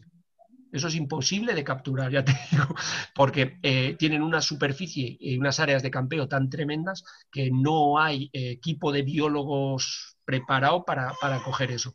Ideal sería, claro que sería, tener la posibilidad de coger esos bichos y llevarlos a hacer una traslocación, como tú bien dices, o al revés, o hacer una traslocación de bichos occidentales a la zona donde están esos últimos orientales, ¿no? Pero ya te digo, con unos números tan bajos, en la práctica es imposible hacerse con ellos. O sea, porque en campo es inviable. ¿Sería súper interesante? Claro que sí. Lo ideal sería tener una zona fuente para poder hacer traslocaciones desde imagínate que tienes un monte, una zona de Asturias que está produciendo todos los años 20 pollos. Coger bichos de ahí directamente salvajes y traslocarlos. Eso sí sería interesante, porque esos bichos, de los 20 que tú sueltes, a lo mejor 10 sobreviven. Y de los otros, de los criados en cautividad, para que te hagas una idea, mira, en el Parque Nacional de Cevenés, en Asturias, en Francia, cerca del Mediterráneo, ¿no? En esas, entre los Alpes y el Mediterráneo. Un parque que tiene mucho bosque caducifolio, tiene algo de bosque de coníferas. Se extinguió el urogallo y el guarda del parque empezó a coger urogallos cautivos del norte de Europa, de Escocia, de Alemania, y los criaba allí en unos chiringuitos que tenía él, porque eran manitas, tenía unos gallineros allí de puta madre y criaba urogallos. Ha estado 50 años soltando 20, 30 urogallos todos los años. Ha dejado de soltar los urogallos y ahora mismo en Cevenés quedan 20, 30 urogallos después de haber soltado unos 500. O sea, en el momento en el que dejas de soltar bichos todos los años, la población hace así. Piensa que el centro de cría en cautividad de Sobrescobio ahora ni siquiera da urogallos para soltar 1 o 2. Entonces, estamos años luz. Las gallinas de las praderas de Atwater en el sur de Estados Unidos es una subespecie parecida, entre comillas, al urogallo cantábrico, porque era una subespecie que llegó a extinguirse del medio natural y ahora mismo solo se cría en cautividad y se sueltan todos los años. Si se dejaran de soltar todos los años 50 ejemplares, en 4 años no quedarían gallinas de esa subespecie allí. Entonces son mecanismos de mantenerlo, pero en el fondo no es una población natural, ¿no? Pero ole, ole que la están manteniendo, que han mantenido esa población. Pero ¿qué pasa? Que el hábitat es una mierda, no tienen hábitat suficiente y los bichos que crías en cautividad no se pueden reproducir en el medio natural. Entonces, es un parche mal puesto. Hay que intentar que los que están en el monte críen y ojalá se pudieran dentro de la población cantábrica traslocar bichos. Eso sería lo mejor. A ver, Vale, pues pasamos muchas la gracias. palabra a Sisto. Sí, hola, buenas tardes, Manu. ¿Me escucháis? Hola, Sisto. Yo perfectamente. En primer lugar, darte la enhorabuena por la charla, me encanta. Yo quería hacer una pequeña reflexión. Bueno, si te parece, la analizas. En algunas cosas estoy de acuerdo contigo, en otras no, sin ser evidentemente un biólogo como tú. Soy un ganadero y llevo años, aparte de amar mucho el campo, visitándolo porque estoy preparando mi tesis para mi carrera de Geografía e Historia. Bien, mi reflexión es la siguiente, Manu. Lo que tú llamas, yo soy bastante pesimista. Tú decías que depende del día, yo soy pesimista. ¿Por qué? Pues te lo explico. Porque lo que tú llamas fragmentación aquí en la Ciana ha sido atentados ecológicos en forma de cielos abiertos o de pistas que han destrozado los montes. En concreto, en mi pueblo, Orayo, cuando yo era un niño y tengo 50 tacos, hace 40 y tantos, se veía el urogallo en dos bosques maravillosos que tenemos en el pueblo, que teníamos uno a cada lado, y la administración que acaba de, como tú bien dices, dilapidar 11 millones de euros en unos criaderos que no sirven absolutamente para nada, pues fue la que autorizó esas explotaciones a cielo abierto, con lo cual si estamos en manos de ellos, me muero de la risa. En cuanto al tema de tratar de enfrentarnos con los ganaderos, tanto a los biólogos que defendemos o defendéis, perdón, al oso pardo, al lobo, al urogallo, esto es un cuento más de la administración. En mi pueblo, concretamente, no ocupamos los mismos espacios. Mis animales están en la zona pastable y el urogallo está muy alejado. ¿Qué ocurre? Que somos una víctima más. ¿Por qué? Porque la presión que hemos sufrido por parte de esos atentados ecológicos nos han desplazado a ambos. Yo creo que la biodiversidad siempre la ha sustentado el paisano de la localidad. La presión sobre el urogallo a nivel ganadero es ahora menor porque han desaparecido las beceras de cabra y de oveja que sí que entraban en los bosques y ahora no existe ese subtipo esa subespecie doméstica, ¿no? Lo que ocurre evidentemente es que el urogallo ha sido desplazado de la zona de la Ciana donde mejores características hay, porque además del bosque de roble hay un montón de especies, arbustos, como el cerezo silvestre o el acebo. Entonces somos una víctima más, estamos en el mismo barco, ganaderos, biólogos y esta especie. Lo que tú decías de, hombre, no sería grave. A mí me parece que evidentemente sería gravísimo que desapareciese el urogallo, porque yo lo he visto desde crío y ahora cuando entro en el bosque me cuesta mucho verlo, ¿no? ¿Qué solución se me ocurre? Hombre, pues podríamos hacer una especie de conglomerado entre biólogos y los paisanos del lugar para que la solución que a mí me parece la más viable es que el animal críe in situ, ¿vale?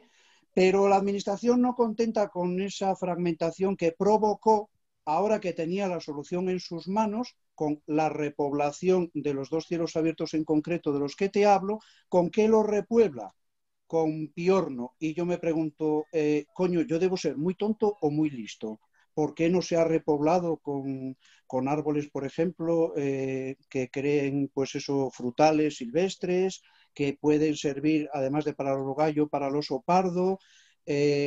Otra cuestión que sí que hace presión y que estamos malinterpretando en esta nueva situación social y económica en la Ciana es el permitir o el aconsejar el turismo brutal. Yo creo que, como tú decías, hay unas zonas que deben de ser absolutamente vírgenes, porque si no este animal no se va a reproducir. Y pensar que los vamos a soltar, tanto osos de Cabárceno como urogallos de estos centros de repoblación, y traerlos aquí es una risa porque van a acabar unos en mi gallinero y otros en mi prado. Gracias, man. Vale, Sisto, pues a ver, no sé cuál es tu pregunta, pero sin duda que me has hecho una revisión súper Es interesante. una reflexión simplemente para que la analices. Bueno, hay muchísimo, ahí has metido, ya te digo, has abierto otra caja de Pandora que tendríamos que conectarnos otras 3 o 4 horas y intentar debatirlo, ¿no?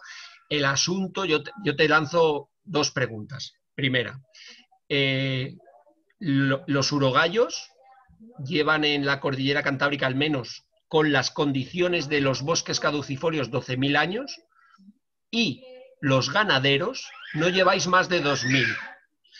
Entonces, mi pregunta es, ¿tú crees realmente que los urogallos os necesitan? Esa, por un lado. Y bueno, lo de la administración, yo a veces me levanto optimista, o a lo mejor me tomo una cerveza de más, o a lo mejor estoy tranquilo y no estoy oyendo lo de atrás, que no sé si lo estáis oyendo, tengo un poco de lío, y pienso que la administración son personas muchas veces, ¿no? Y que esas personas a veces cambian, y que esas personas a veces tienen conocimientos o tienen diferentes maneras de trabajar. Entonces hay veces que confío en que pueden cambiar cosas dentro de la administración, ¿no? Pero hay otros días que, como tú dices, soy absolutamente pesimista. Entonces, la administración es muy grande, yo creo que también cambia muchísimo y que al final hay personas, y quiero pensar que en algún momento habrá personas ahí tomando decisiones que vayan más encaminadas hacia la conservación de lo poco bueno que nos queda, que cada vez queda menos, y es que eso tendría que ser tratado como santuarios, y bueno, que haya así un poquito de optimismo, ¿no? Un granito de arena, poco a poco. Pero bueno, esa pregunta te lanzo, la de que si crees que los urogallos nos necesitan, bueno, digo a los ganaderos, digo a los seres humanos en general, qué coños, ¿vale? Lo que pasa que, bueno, como hablabas de ganaderos, y que si debemos de no confiar nunca en la administración o tenemos que tener ahí un poquito de esperanza en ella también. Pues sin duda existo que podríamos debatir largo y tendido, ¿eh? Y ojalá podamos hacerlo en algún momento. Ojalá. A ver, Gerardo, tienes la palabra. A ver, un momento. Hola, buenas. ¿Se me oye? Sí. Bien, soy Gerardo Pajares, agradezco mucho la charla, ha estado francamente interesante. Yo, como investigador, he dedicado mi vida al corzo y, pues, por circunstancias de que comparten buena parte de su área de distribución a nivel mundial los ecosistemas, pues me he ido tropezando con el urogallo pues en buena parte de Europa y Noruega, Suecia, Rusia, Bielorrusia, etcétera, y he tenido pues distintos contactos y distintos intereses con ellos. Digo esto, pero no he trabajado nunca científicamente con el urogallo. Una de las cosas que se ha hablado aquí es de translocaciones, y en una de las conversaciones pues, de bar hace ya algunos años, yo no sé si hay constancia fidedigna o no, es sencillamente una conversación de bar. Me trasladaron que se había producido en los años finales de los 70 o 60, 70, no sabían tampoco decir muy bien, una translocación de urogallo pirenaico a Parada la Vieja, al coto que tenía Ignacio Herrero en Cangas de Narcea. Yo no sé si es conocido por Manuel o por algún... Yo la verdad es que no he leído ninguna referencia sobre esa translocación. Insisto, fue una conversación con un guarda de aquellos que tenían estos cotos privados de las grandes familias de Asturias. Y luego quería hacer... Es la primera noticia que tengo. Si fue, yo creo que publicado no hay nada, pero claro, quién sabe. Yo he publicado un plazo eso, nada en ningún trabajo de nadie. Insisto, es una referencia que yo aporto aquí, que puede ser falsa. Insisto, fue una conversación. Yo, empecé a documentar hace años, coincidiendo con esto de mi interés por el corzo, pues testimonio sobre la caza del urogallo en la cordillera cantábrica. Tengo pues, recogidas montones de notas, de entrevistas pues, con distintos guardas, desde Riaño hasta Degaña, ¿verdad? Y bueno, viejos furtivos, testimonio es súper interesante, habría que andar en ello, pero bueno. Pues bueno, yo lo aporto por si sirve. Creo que ya no hay nadie vivo, probablemente de esto lo pueda atestiguar, pero bueno, que insisto, creo que se trajeron urogallos del Pirineo a Parada la Vieja. Bueno, no sé si prosperaron o no. Los estudios genéticos, como no sé si se ha hecho, yo los que conozco, tengo conocimientos en genética molecular porque parte de mis trabajos se han dedicado a filogeografía. No sé si existen marcadores o se compararon marcadores moleculares de poblaciones pirenaicas y cantábricas y si dejaron algún rastro, lo desconozco. Y hablando ya del tema de genética, la hipótesis del cuello de botella es muy sugerente. La verdad es que creo que no había que hacer ningún estudio genético para decir una población con el devenir que tenía. Era de cajón que tenía que existir un cuello de botella, no hacía falta gastar mucho esfuerzo en analizar, en secuenciar ADN, pero atribuir un proceso de extinción a un cuello de botella sin identificar cómo se ha producido la acumulación de genes subletales, porque un proceso de extinción a partir de un cuello de botella solo se produce cuando en esa población se acumulan genes subletales. Es decir, tú lo has dicho, se cazaron machos en edad reproductiva, por lo tanto, presuntamente los que estaban en mejor fitness, los que estaban en mejores condiciones probablemente sanitarias, metabólicas, etc. Es una hipótesis muy probable, yo no lo desmiento, pero para apuntar con propiedad deben apuntarse qué genes se han acumulado en las poblaciones relictas para atribuirle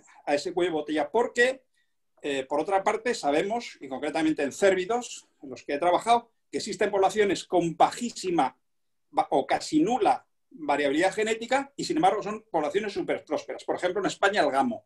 El gamo es una especie con una casi nula variabilidad genética y sin embargo es una alimaña. O sea, insisto, cuello de botella y no identificar acumulación de genes subletales es un riesgo y yo creo que el trabajo de Eva y Quevedo en este tema fue un tanto arriesgado. O sea, identificaron que había poca variabilidad en los machos, eso podía ser atribuido a la caza, la poca variabilidad en las hembras ya me cuesta entender por qué, pero bueno, tampoco soy especialista en genética de aves y no sé exactamente qué marcadores se usaron y contra qué se compararon, etcétera. Si se compararon con otras poblaciones bueno. Pero, insisto, creo que es un poco arriesgado sin identificar qué genes son los que están interviniendo en ese... En ningún momento yo creo que, Gerardo, es un estudio en el que yo no participé, pero sí que ellos en ningún momento dan por sentado que sea la causa, ni mucho menos.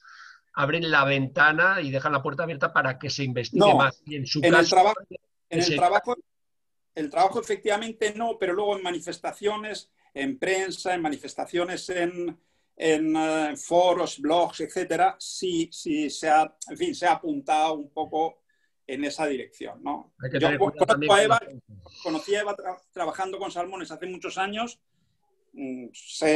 conozco perfectamente su capacidad y su trabajo y estoy seguro que en la vida haría una apreciación de ese estilo.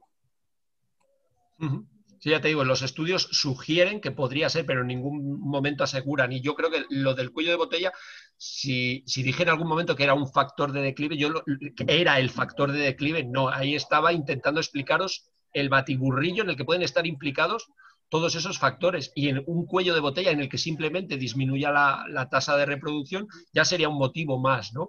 Y por supuesto que hay poblaciones, como tú bien sabes, de aves, que a partir de 4 parejas se han recuperado poblaciones. Eso, bueno, hablamos de las tasas de reproducción, que son bajísimas.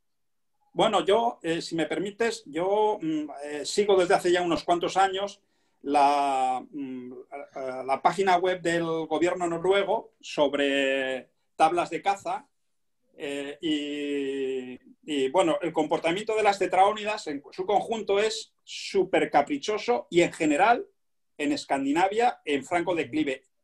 Y no solo el urogallo, está afectando a grebo, le está afectando a a las dos variedades de incentivales, a todos. Siguen ciclos en general. Lo que pasa es que esos ciclos en la cordillera cantábrica no se han descrito. Casi todas las poblaciones de tetraónidas del mundo los siguen, pero en la cordillera cantábrica no se han descrito esos ciclos y, bueno, en los bosques nórdicos están muy estudiados. Aquí no, porque a priori, si hay ciclos, en los últimos 50 años no lo ha habido. Ya. Claro, lo que dices tú, en Escandinavia, un año bueno te hace que la población levante cabeza. Y aquí, en 50 años, no se ha dado el caso. Y es que el funcionamiento probablemente de la población cantábrica, al ser tan periférica y tan especial, es distinto. Y ya te digo, no se han descrito, probablemente porque no existen esos ciclos aquí. Sabes, los lapones atribuyen el éxito o el fracaso a las martas. De hecho, ellos cuando mata una...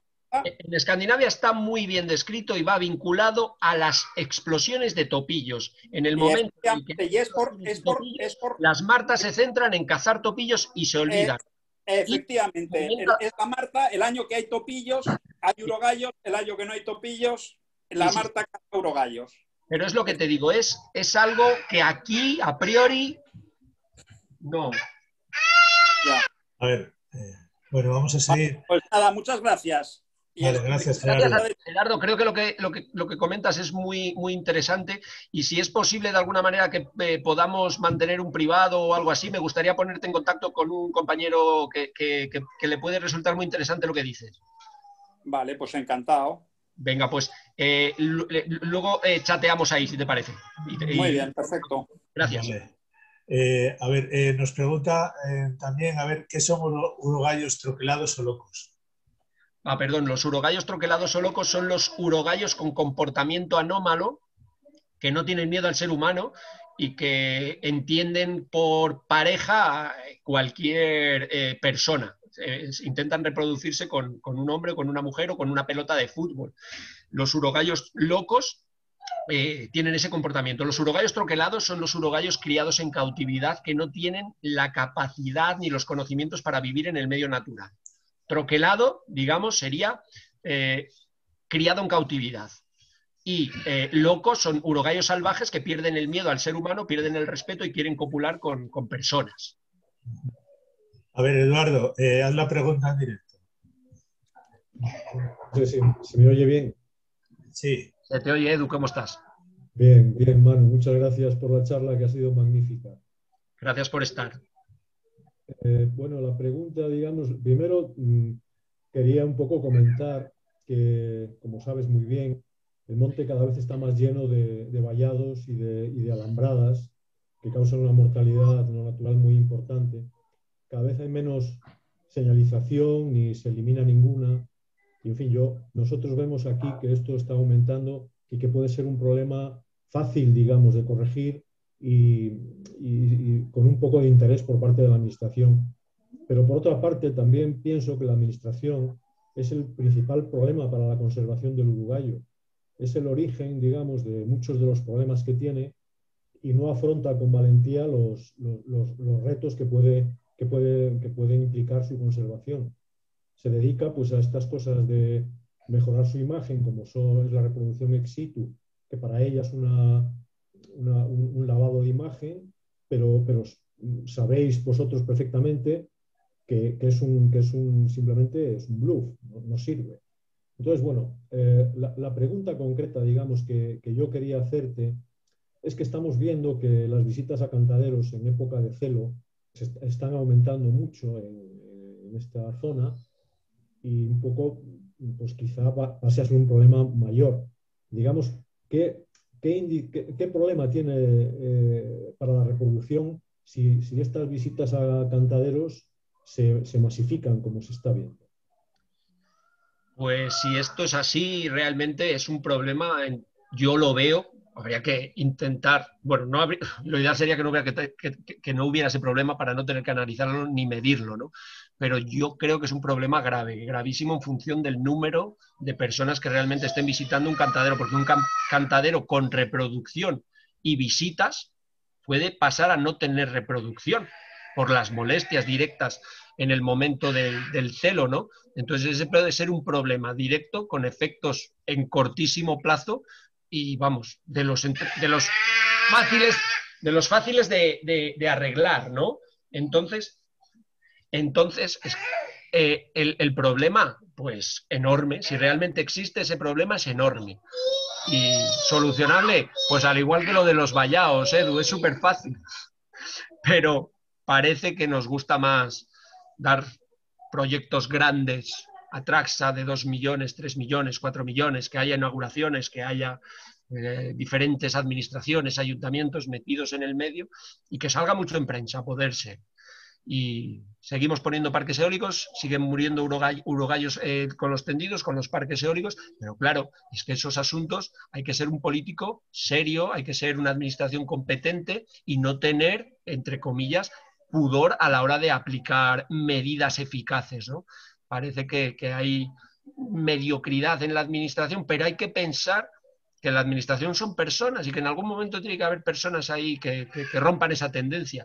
Entonces, medidas facilísimas, eso, yo creo que esos dos factores, tanto lo de los cantaderos, que sería solucionable con vigilancia, y lo del vallado, que sería tan fácil como en su momento se quitó alguno, lo sabes, como ponerse manos a la obra, son absolutamente fáciles, ¿no? Pero claro, la realidad es la que tú dices. La varita mágica para eso, pues que todos los que tenéis ganas e ilusión tendríamos que de alguna manera formar parte de la administración o por lo menos hablar con ellos para que se enteren de lo que pensamos y de lo que hay, ¿no? O sea que nada, no nos queda otra que tocar las cazuelas desde abajo. Muchas gracias, Manu. Gracias a ti, Edu. Robert, ¿levantabas la mano otra vez o lo dejaste levantada antes? Sí, que quería comentar una última pregunta que se me había olvidado y quería aclarar que, bueno, escuché a Sisto la reflexión y me parece muy adecuada, pero quería aclarar que yo he dicho que la extinción del urogallo no sería un drama desde el punto de vista ecológico, que por supuesto que sería gravísimo perderlo. Que decía él que sí que sería grave la extinción del urogallo y por supuesto que sería grave. Quería preguntar una duda que me quedó antes. He leído que otras poblaciones de urogallos tienen un segundo celo en otoño, menos intenso que el primaveral. Y quería preguntar si el cantábrico también lo tiene, este celo en otoño.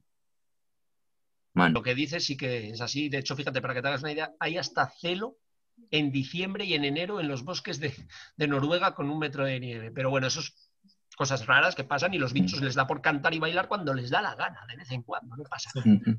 En otoño, en la cordillera cantábrica sí que ha habido registros, muy pocos, y en uno de los capítulos de ese libro que te digo, que lo escribe Luis, el guarda de la Fundación Oso Pardo de Villablino, describe un celo de otoño, para que te hagas una idea, o sea, que existe. ¿Tiene consecuencias en la reproducción? No, porque no va a haber reproducción, pero sí, si hubiera muchos más urogallos, seguramente habría mucho más celo de otoño. Y hay celo de tarde también. En época de mayo, los bichos cantan por la tarde. Para que te hagas una idea, en Noruega cantan durante toda la noche, porque las horas de noche son muy pocas en el norte de Europa. Y una particularidad súper interesante de los urogallos más al norte de Rusia, los que están por encima del círculo polar ártico, no meten taponazo. Dentro de la estrofa, que es... Bueno, hay una parte que se llama taponazo. Los urogallos por encima del círculo polar ártico no lo meten. Entonces, es un mundo y luego hay variabilidad dentro de la población y luego dentro de los individuos, porque hay bichos que cantan en otoño, lo que dices. Y sí, lo hay en otoño y está registrado y en el libro queda registrado. Vale, gracias.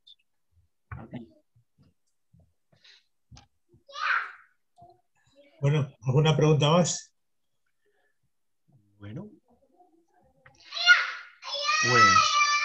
Pues nada, si no hay ninguna pregunta más, por mi parte, daros las gracias a todos los que habéis estado aquí. No sé si se oyen mucho las voces de fondo del terremoto que anda por ahí, pero está incontrolable, es la hora, le entra la hora bruja. Y nada, gracias por aguantar semejante chapa. Se puede hablar muchísimo más y de muchísimas cosas que se me han quedado en el tintero, pero espero que os haya de alguna manera enriquecido. Vosotros a mí me habéis enriquecido con vuestros comentarios y con vuestra presencia también, que leches. Y lo dicho, si queréis estar al tanto de lo del libro, no dejéis de seguir en las redes sociales de Más que Pájaros. Y el documental os lo voy a poner aquí en el chat, ¿vale? Por si alguno lo quiere coger el enlace. Os lo voy a poner aquí ahora y nada más. Muchísimas gracias a todos. Ojalá pase pronto esto y podamos vernos en Villablino.